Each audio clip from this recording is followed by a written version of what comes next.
In this session, we're going to talk about piston design, piston rings, and the new design, the updated design and pistons that we've brought to the market for Indians. This piston here is a stock 74 80-inch piston, 74 and 80. This one here is your Bonneville piston. It's got the narrower compression rings. And this one here is the Kiwi manufactured designed piston. This one's got two compression rings that are 16th wide, one oil ring that's 5/32. And what that allows you to do is it's actually going to translate to less drag in the motor.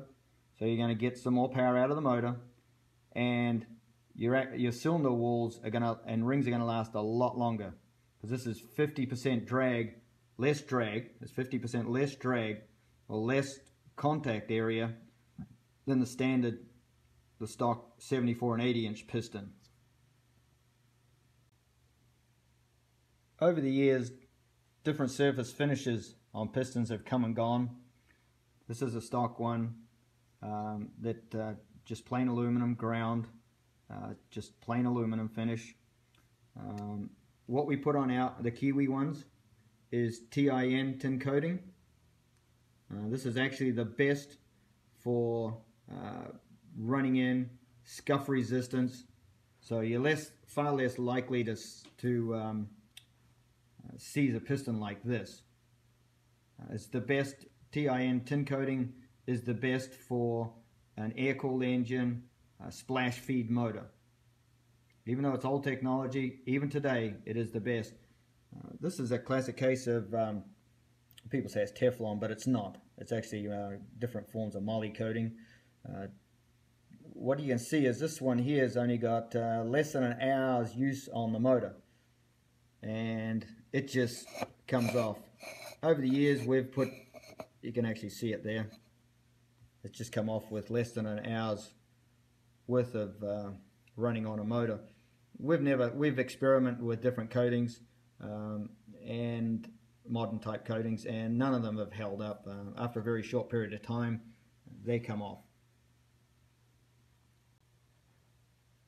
Another big thing we've done to aid the ring pack is Indian flatheads tend to use oil, so we're trying to reduce the oil consumption, let the rings do a better job of oil control. So you can actually see the stock one, you've got holes in the ring land itself.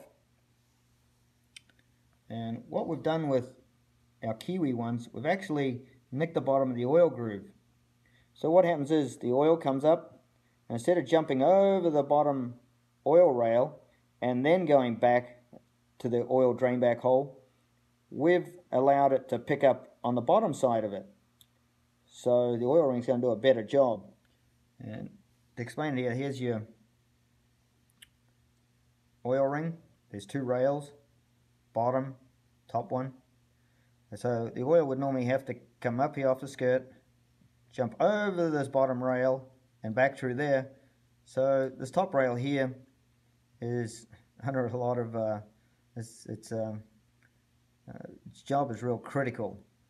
So we've actually lessened its job, so it can actually work a lot better by most of the oil being drained back down through here and not having to jump over that first rail. So then you've got two rails that are doing its job better.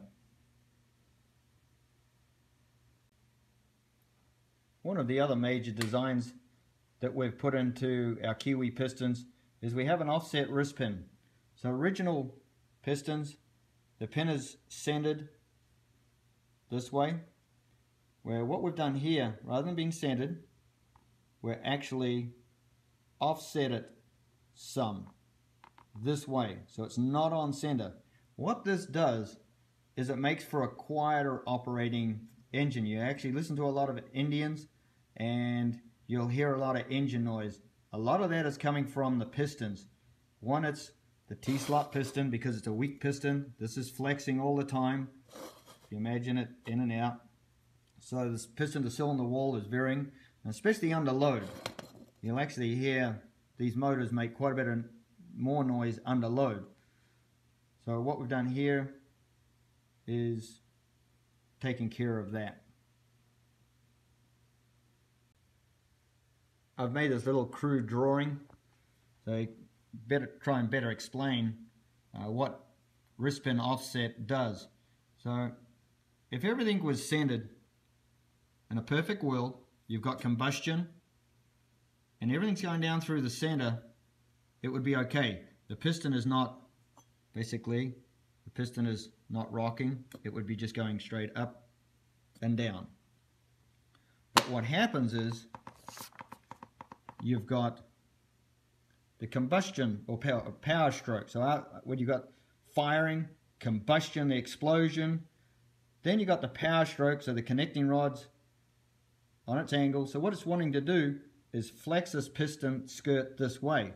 So imagine it, you've got the boom explosion on top, and it's wanting to flex the piston this way because of the angle of the rod.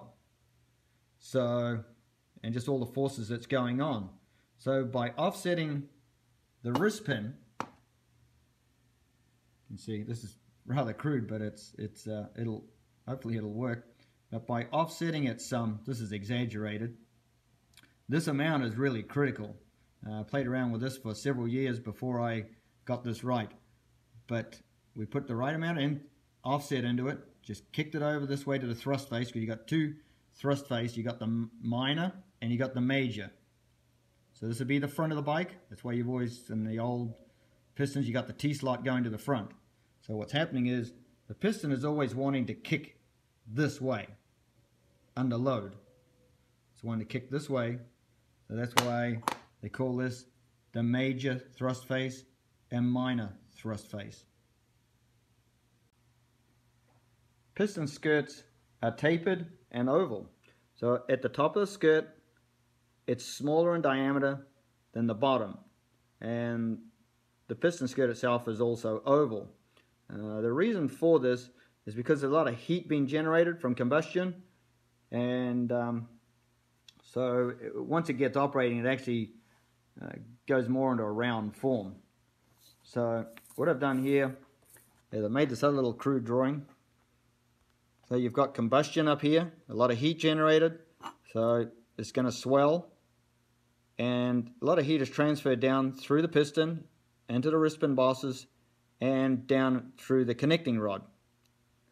So that's why you've always got more clearance up here, because you've got more expansion going on. Now the piston itself is oval. It's not round, even though to your naked eye it is round. Once again, you've got the wrist pin axis through here, which would actually be like this. So piston through here is actually a smaller diameter than this way.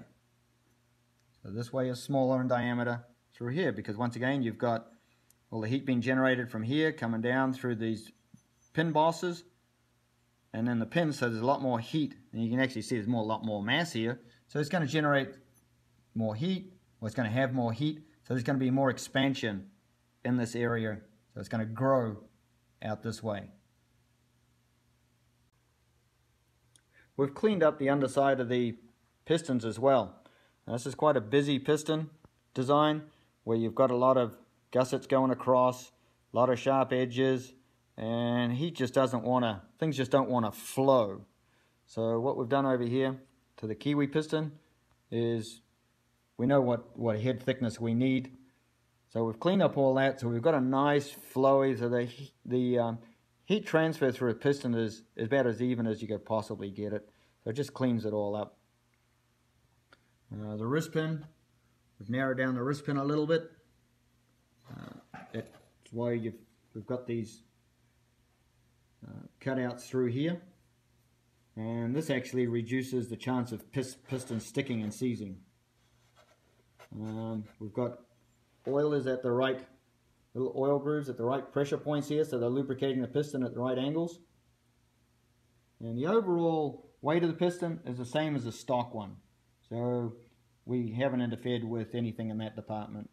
So these pistons are a heck of a lot better upgrade than the stock one. Gentle on the cylinder walls, can get a little bit more power out of it. Better oil control. They're going to run quieter. because they've got the offset wrist pin, which means you're going to have an arrow on the top. Arrow goes forwards. Arrow points to the front wheel of the motorcycle, front of the motorcycle.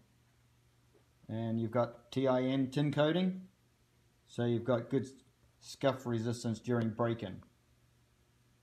All around a far superior piston than what Indian ever put out and what else is on the market as well.